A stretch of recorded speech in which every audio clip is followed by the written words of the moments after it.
Hello, good evening. I'm John, your host, a British expat in the Philippines.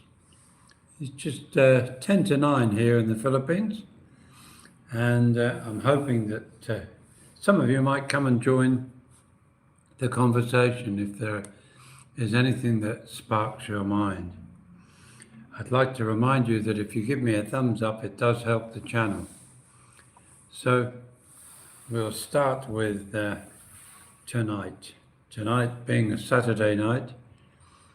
Here in the Philippines, I would imagine that a lot of people are getting ready for the next few days, which is the preparation of Christmas coming over there in any part of the world that you're watching from, especially here in the Philippines.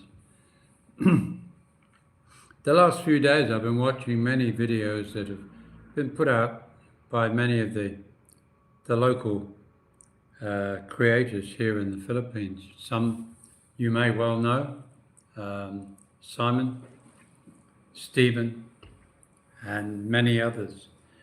And one thing that seems to come through from all of the videos, hello Seb, how are you today? Is there's a lot of emphasis on life here in the Philippines. In other words, a lot of the channels are actually giving advice as to what to expect to find here when you come here.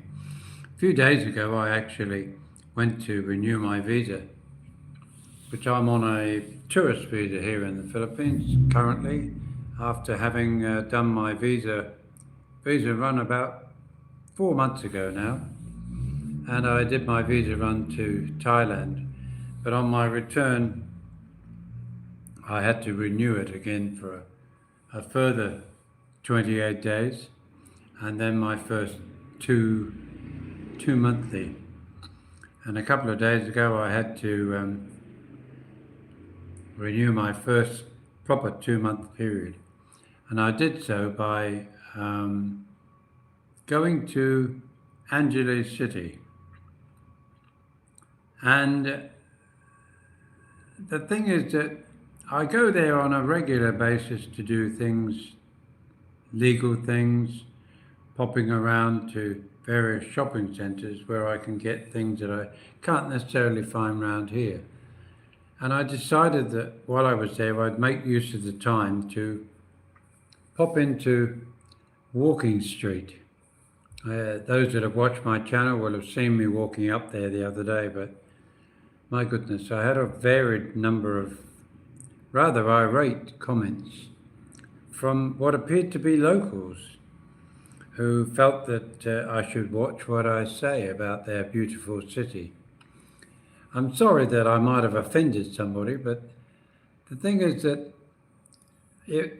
this channel is about my impressions of life here, my thoughts for the day. They're not a thought for Filipina. They're not a thought necessarily for Filipino, because most of the people that do watch it are actually from foreign countries. And those that are interested maybe in considering the Philippines as a place to come and retire in. And one of the things that comes through, I understand that people can be very protective of their town, but I've been to London. Parts of London I don't necessarily think are the greatest place to bring up children. Certainly not at the moment. In fact, it's gone downhill quite considerably over the last 3 decades. But when I refer to the area around what is Angeles red light area, and that was Fields Avenue and Walking Street, which is now called Red Street. Again, the local authorities have obviously decided that rather than just calling it Walking Street, they'll give it some defined name. That's why they call it Red Street, hence red light area. Most cities have got these, and it's not unusual to find the streets nearby to be pretty sleazy as well. And I did comment on that on one of my on the video that I did. And I pointed out that Angeles City, I couldn't quite see what the attraction was, apart from naturally going to Angeles City to partake in the goods that are available in the street. But if you look at one end of Walking Street, we'll call it Walking Street. One end has got a very wide road going down. It's a main highway. And at the other end, equally, there are, oh, thank you very much, Aviation. Well, you didn't need to do that. That's amazing. Thank you very much. Was the Merry Christmas anyway to anybody that's watching too, and especially to Aviation for your very kind donation. You go down to one end, there's a highway, and on the other end, there's what really can be described as a little fenced area. You'd call it a small park. And therefore, I would imagine it's been blocked off either because it's private land, or maybe they just don't want people frequenting the place all over the joint. So that's probably the reason why. Hello, Mark. How are you today? And the thing is that if you're on the end where the little park is, if you're coming in, it's sort of like a one-way system. You're joining a two-way system. It's a bit hodgepodge. But along that end of the road, there's lots of additional establishments that obviously couldn't put themselves all in Walking Street. So they are around the outer edge of it. And again, of course, what's happened is that a lot of them just appear to be almost like garages or very, very primitive buildings. But they're all offering things like massage, karaoke, and that type of thing. So it gives us sort of a very run-down, sleazy feel to it. Now, it's all very well to have beer gardens and pubs and clubs. I understand that. And I'm sure that is the intention maybe for the local municipality to maybe update the what do you call it, the atmosphere of the area, to lift it up a bit. Okay, Aviation, I'll call you Al. Thank you very much for telling me that. That's good. And the thing is that I'm sure many cities would like to clean up their red light area.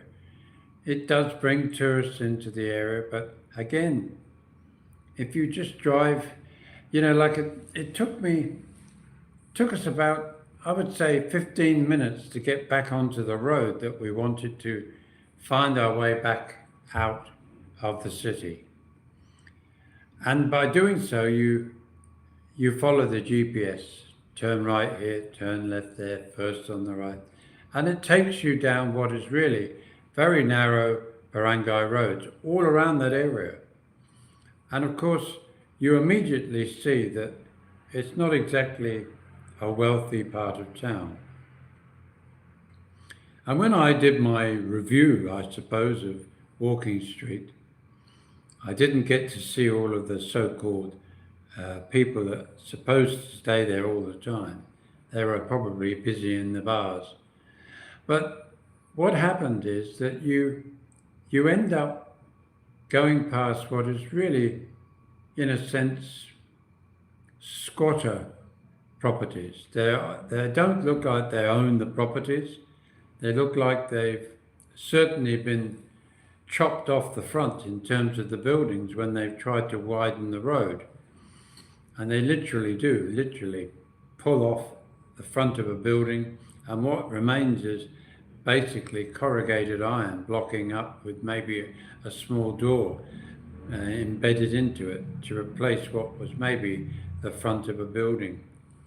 And therefore, it doesn't give a very good impression. So I apologize if I've run down Angeles City, but I still tend to believe, apart from the immediate area around Walking Street, I still say it doesn't look to me as anything special in terms of settling and making it your place of retirement.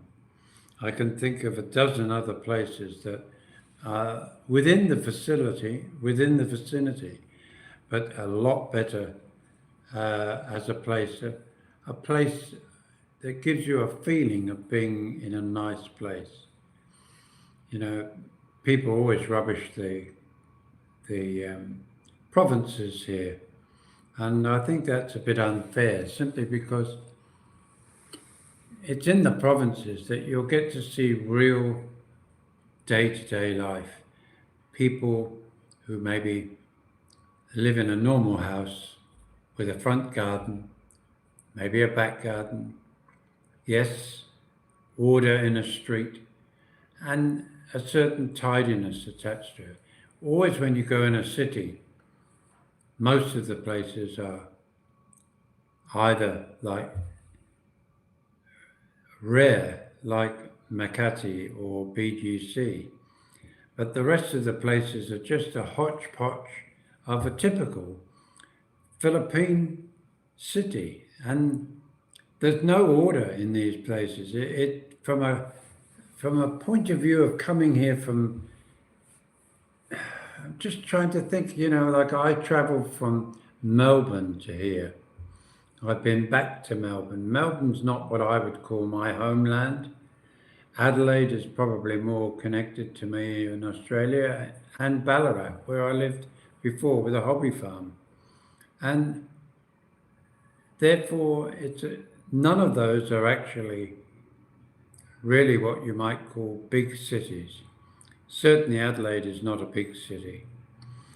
It's in South Australia, and they say it's on the edge of the outback. It really is.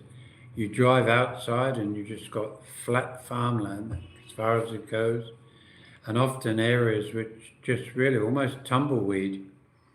And the further you go northwest of Adelaide, you just end up in the bush virtually. You can end up even in places like Cooper Pedy, which is not a gold mining town, it's an opal town where everybody lives underground, or a lot of people do anyway. But back to the Philippines, and that is that where I used to live in Negillion. Negillion is surrounded by hills, surrounded by mountains going up to Baguio, and there's always a feeling of lush vegetation everywhere, even though the trees often need a trim, and they do get a trim occasionally, either by storm damage or by the local municipality. But it has a feeling of a certain order attached to it. And I'm sure that if you go outside of places like Cebu, Dumaguete, some of the bigger parts of other islands, you will find the same thing. And many of the foreigners who do come here, I believe, are sort of trying to find the best of both worlds. They want to be close to a city for facilities. They also want to have the opportunity to live a rural style lifestyle, one where you do know your neighbour, and the neighbour becomes an acquaintance and often a friend very quickly, because you are something quite different to them. And to have a foreigner amongst them, I believe they don't have a problem with it. And I think the main thing is that it's often pushed about food here, that the food is terrible, that the dishes that are produced here in the Philippines are bland, no flavor, not very interesting. Well, I've been here nearly 11 years, guys, and I would tend to disagree. Sure, you can label everything as adobo or some form of soup or some kind of fish floating around in water. No, it's not like that. A lot of these dishes are full of flavor. They mix in with them things that they find in the garden that you would walk past and never think that that would find its way into your food. Hello, Ashley. How are you today? And where do I live? Mark asks where I live. Well, actually, I'm currently living in the region of Bulacan. You might have heard about it. There's been a lot of ghost projects going on here. And I live in a near a city called Baliwag. But I'm outside of that, heading more towards the farmland. But I'm also in view of a volcano, which it's called Mount something. And I had a discussion with a Filipina the other day about, I said, that's a volcano. No, it's a mountain. I said, no, it's a volcano. And I think it's called Mount Ararat or something like that. And you can clearly see it from the back garden of this house. It's sometimes shrouded in mist, depending on how high the cloud is. But otherwise, it's a constant reminder that we live quite close to a volcano. But I did check it out. It's been extinct for many thousands of years, or certainly not in living memory of anybody around now. And what we have to remember is that when we come to the Philippines, none of us really know anything about it. I knew absolutely nothing when I came here. I didn't know what to expect. In fact, I thought it would be probably very Americanized, which it wasn't when I was quite surprised how little Americanized it was. Sure, you've got Burger King, KFC, McDonald's, Jollibee, just to name a few, Kenny Rogers. There's so many, and a lot of them are known to Americans. So, sorry. It's easy to imagine that you could be in any place around the world, as long as you're in one of those establishments. Shakey's Pizzas I believe, are an American company, but again, they're really into fast food here. They're not good on their future shape, that's for sure, because Filipinos do tend to eat very salty, sugary, sweet food. Even the bread is sweet. It's quite amazing. And of course, the staple diet for many families are these bananas. They grow in many people's backyards. We buy these from a truck that parks up the road, a couple of k's up the road. Every day he's selling truckloads of bananas. And you never run out of them. A big bundle of that would be maybe 30 bananas, would cost you just a little over 200 pesos here. Now there are different prices in different areas, but that's the price we're paying, about 230. And that's for around about 3 kilos of bananas. So it's quite a cheap little munchie that you can have. But of course, when you haven't really, a lot of people say they've done their homework, they've worked out what they think they're going to need to come and live here in the Philippines. I think they tend to be focused on just finding a woman. They think that once they've found a woman, life will all just fall into place. And that's not true. Um, it's true that you can go on a dating site, especially when you're in the Philippines. You'll have no problem finding a date. The problem is getting them to meet you. I have a friend who's come from Europe and he's been here 2 times and he's due back again soon. He's got the task of finding that woman, the special woman. And the thing is that they are out there, but a lot of them are what we call in Australia tire kickers. They're not sure because they've probably never really dated a foreigner in the first place. They've heard about us. We're something that intrigues them. It provides them with the thought that they could probably end up being married to one and end up also wealthy in their mind. But of course, if you're on $1,000 Australian, or not 1,000 Australian, but say 1,000 a fortnight Australian, plus, and to a Filipino, that's a lot of money. If you're an American, well, you've hit the jackpot, because in their mind, Americans are all super, super rich, which, as most Americans will understand, that's not the case. A lot of Americans who come here for many, many reasons, and one of them clearly is that their life, the income in which they supply themselves to live on, now that they're in retirement, often is only Social Security. And if you're lucky, they might get $1,500 US. Now, of course, that's about 90,000 pesos a month. And that's what an Australian gets on their old age pension too.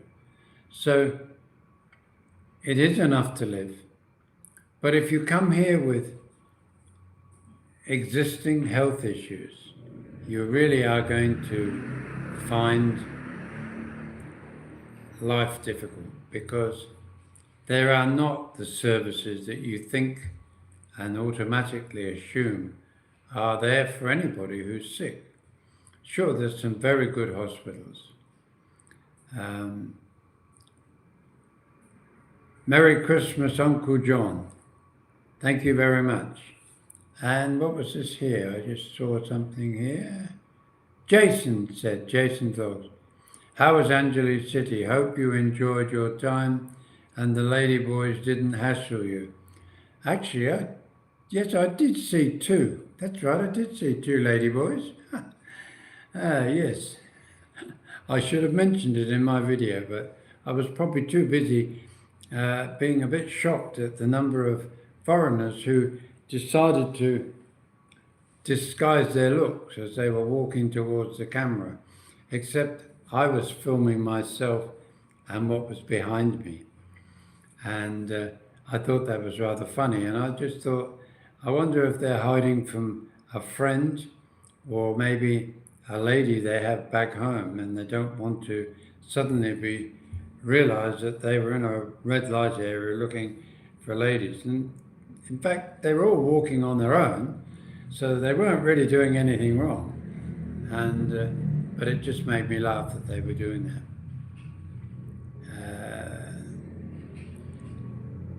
Where are we now? I have to look back a minute, just a second. Right.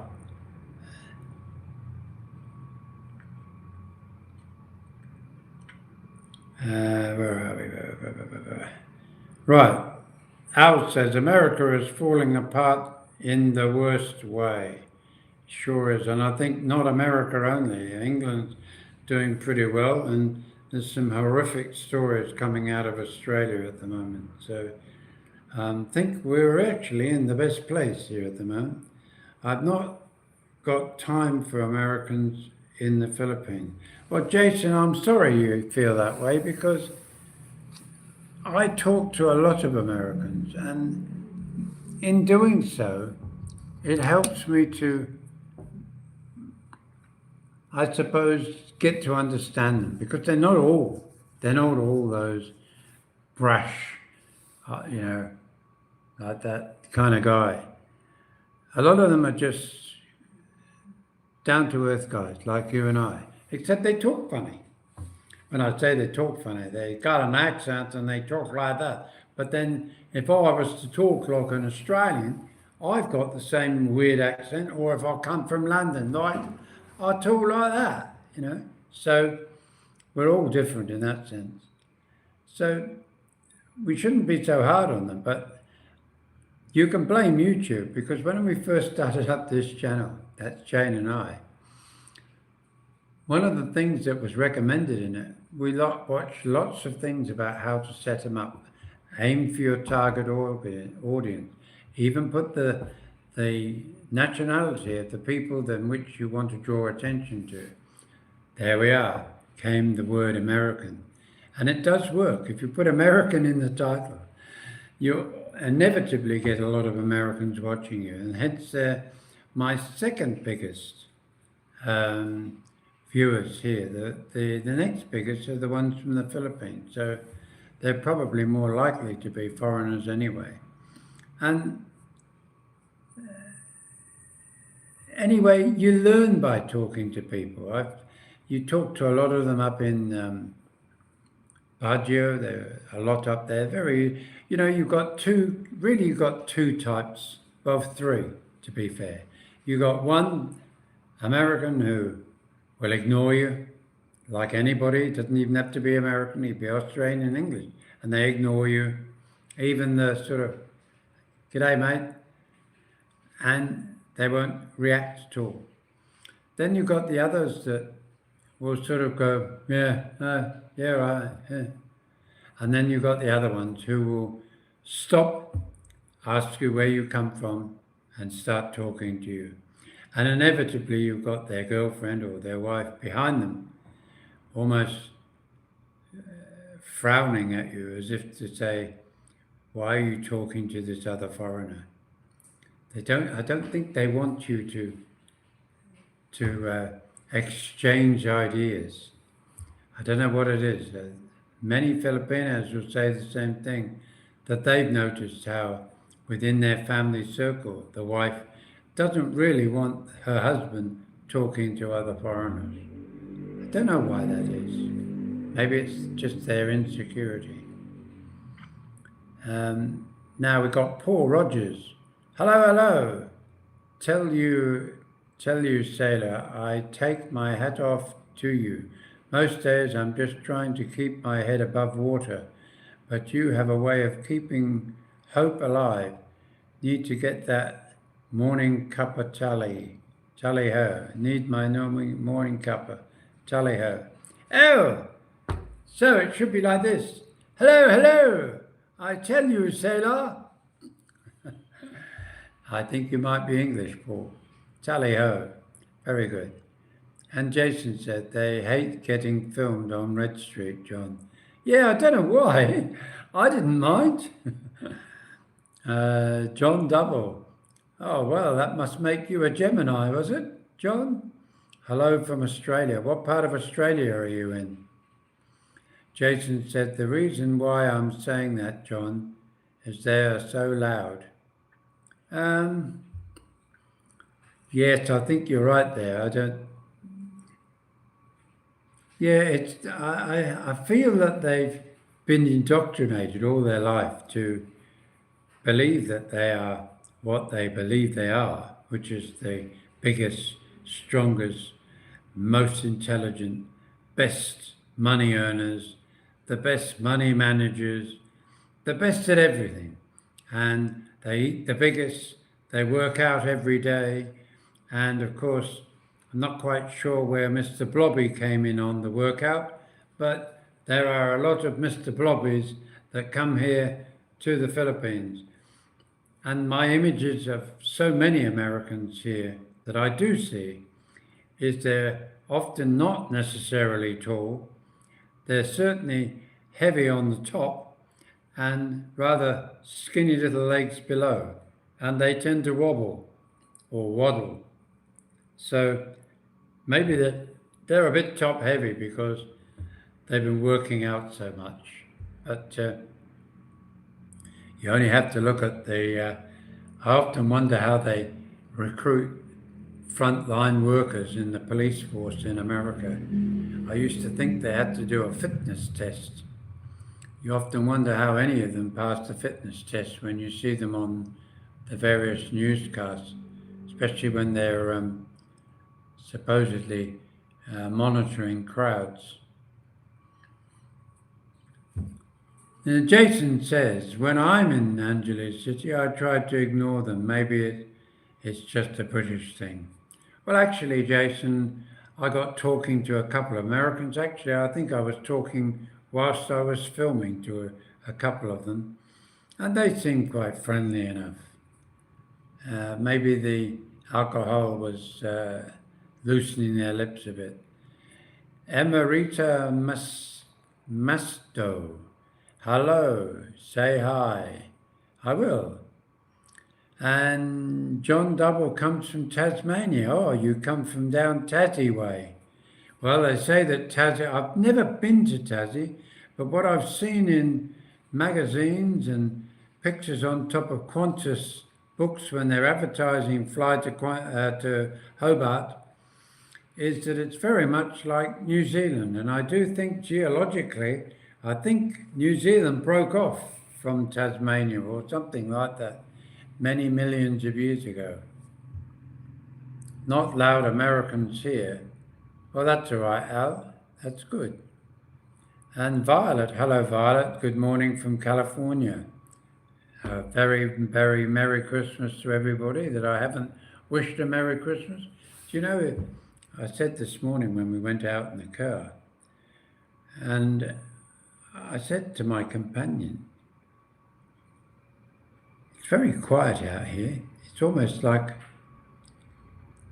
it's early Sunday morning.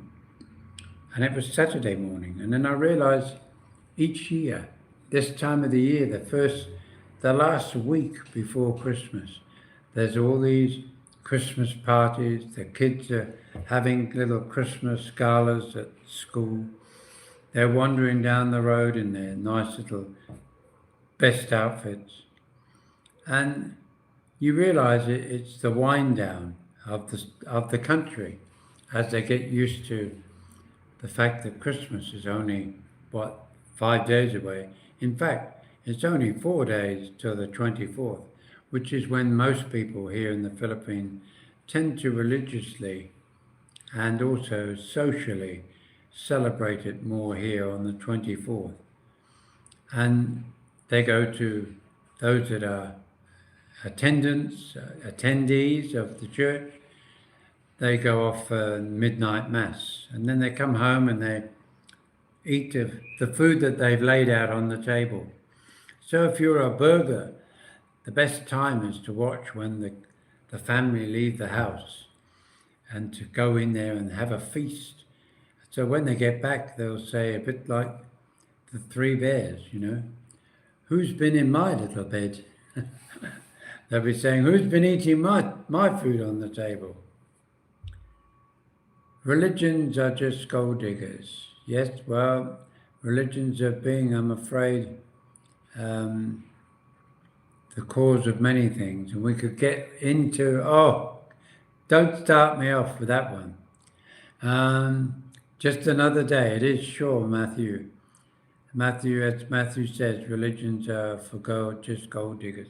Yes, I always wonder why they feel the need often to suggest in some religions that you donate a portion of your salary, a set percentage per year or per month or per day or week. I just think that's wrong. I'm going back to the Philippines in February. I haven't been back there since 2013. Well, actually, I would imagine you'll notice quite a difference because I came here in 2015. And no, 2015, the beginning of 2015. So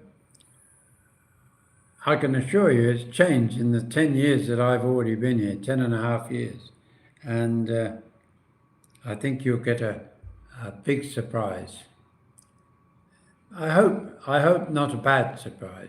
Are you planning on staying here very long, John, or are you just coming back for another? Are you going down Angeles, or are you planning on going and visiting someone that you had a relationship with already? You know, doing a live is always difficult because you're never quite sure. I actually thought the other day, if I could actually get a system where, especially here in the Philippines, where you could have a mobile phone number, you could put a mobile phone number up, and people could ring you. They could talk to you and ask you a question, a bit like a talkback show. It could have like a 5-second delay. So if you got somebody saying bad words, you could cut them off. But you probably need somebody monitoring it with you because you wouldn't necessarily hear what that person had to say before there had to be the button. But wouldn't that be good? You know, you have got StreamYard, and that just brings people in on little platforms where you're able to see the other person. They can talk to you that way. That is a good way too, I suppose. It's a way of having some kind of interaction with people. But the trouble with that is you tend to get half a dozen people, maybe, including the host. And for somebody watching it, it's the same guy sitting there watching, and then somebody talks and the other person. I think they should bring one in, have a conversation, let the next one come in and do it like that. I think that would be more interesting from a visual point of view. Right, John, 52 days start at Davao City. From then on, traveling north and looking around. Well, make sure you go north because once you get above, let's say, if you're going up the western side of Luzon, once you leave Angeles and you're heading up towards Tarlac, once you get the other side of Tarlac, you're starting to get into another region of La Union, and it's a definite difference. The same way as north of San Fernando in Luzon, north of what is it called? San Juan, the surfing capital supposedly of Luzon, and you go into Ilocano country, the Ilocano Norte and Ilocano Sur, the southern part. But they're all well worth listening, and especially if you go around the other side to Isabella and come back down around, and always go up and have a look at Baguio. Very, very cool up there. But it costs a bit of money, but that's why Negillion is very good because it's only 40 minutes. You can go up on a bus or a car, and you're in Baguio, and you can spend the day there and come back down afterwards. And you've also got the beaches in Bohong, San Fernando, and San Juan. So, and Luna as well, you know. So you've got all those areas, and sprinkled all around there are waterfalls and lakes and all kinds of things that you can go and visit. So they give you a good sprinkling of life here in the Philippines.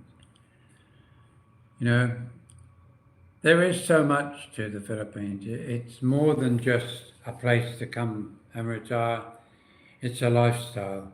It's one where you step off the wheel. It's where you no longer have to worry, especially as long as you've got a pension. If you've got a pension, Australian pension pays around 92,000 a month, and that's living very comfortably. But you really do need to make sure you have savings, and on that kind of level of income, you should be able to save 30 or 40,000 yourself, so that you can have that little nest egg for emergencies, like Not just yourself getting sick, but maybe your partner, your children, anyone.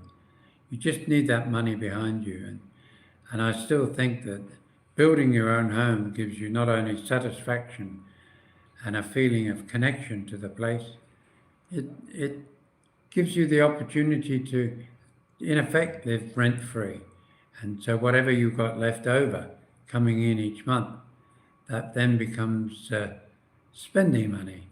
And as long as you're not going to restaurants every night, you're enjoying home cooked meals, enjoying snacks, internet, TV, going out, wandering, maybe even having a bicycle like I was using in Nigillion. I used to go out every day on my bike. Or I do walk. I walk everywhere. You know, I was often told by my family there that I shouldn't walk. That's only for beggars, people with no money. No, there's lots of Filipinos walking, and they're wealthy Filipinos. So don't be put off by funny little ways that they might suggest. And the most important thing to remember when you're in a relationship with a Filipino, I know it's hard, no budget.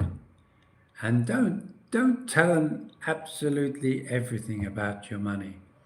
Sure, make sure they're aware that you have enough to provide, but also make sure that you realize that you're in control of your money.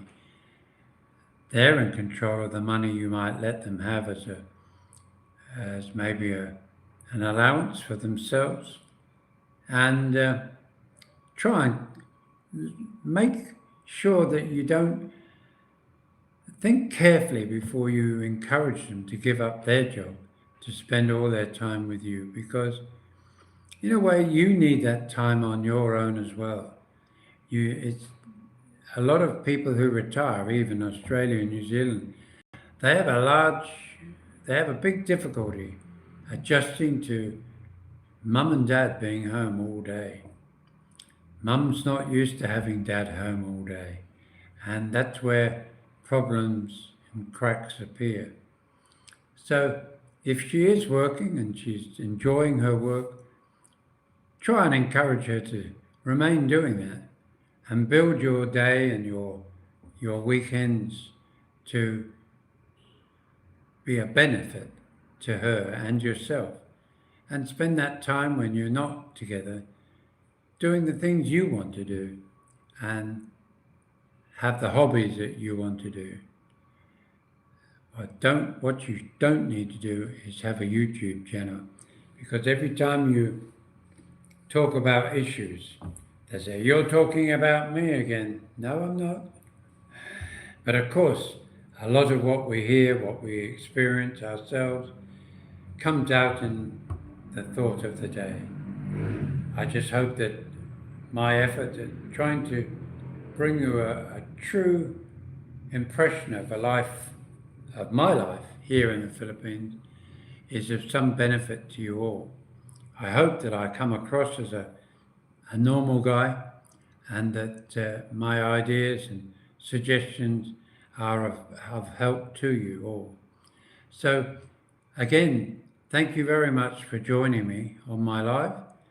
I will be doing another one, maybe not so late as this one, because it's past my bedtime too. So I'll let you go off and do whatever you've got to do. Brush your teeth, comb your hair, go on out, or brush your teeth, comb your hair, and get into bed. And I'll say farewell. So guys, thanks again, and we'll catch up again very soon. Bye to you all. Bye. Bye, Al.